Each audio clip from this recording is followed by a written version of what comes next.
மெய்யாக மெய்யாகவே உங்களுக்கு சொல்கிறேன், அநியாயம் செய்கிறவன் இன்னும் அநியாயம் செய்யட்டும், அசுத்தமாயிருக்கிறவன் இன்னும் அசுத்தமாயிருக்கட்டும், நீதி உள்ளவன் இன்னும் நீதி செய்யட்டும், பரிசுத்தமுள்ளவன் இன்னும் பரிசுத்தமாகட்டும்.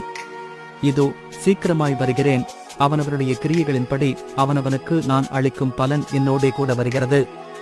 நான் அல்பாவும் ஓமெகாவும் ஆதியும் அந்தமும் முந்தினவரும் பிந்தினவருமாயிருக்கிறேன். ஜீவவிருட்சத்தின் மேல் அதிகாரமுள்ளவர்களாவதற்கும் வாசல்கள் வழியாய் நகரத்திற்குள் பிரவேசிப்பதற்கும் அவருடைய கற்பனைகளின்படி செய்கிறவர்கள் பாக்கியவான்கள். நாய்களும் சூனியக்காரரும் விபசாரக்காரரும் கொலைபாதகரும் விக்கிரகாராதனைக்காரரும் பொய்யை விரும்பி அதன்படி செய்கிற யாவரும் புறம்பே இருப்பார்கள். சபைகளில் இவைகளை உங்களுக்கு சாட்சியாக அறிவிக்கும்படிக்கு இயேசுவாகிய நான் என் தூதனை அனுப்பினேன். நான் தாவீதின் வேரும் சந்ததியும் பிரகாசமுள்ள விடிவெள்ளி நட்சத்திரமுமாயிருக்கிறேன் என்றார். ஆவியும் மணவாட்டியும் வா என்கிறார்கள், கேட்கிறவன்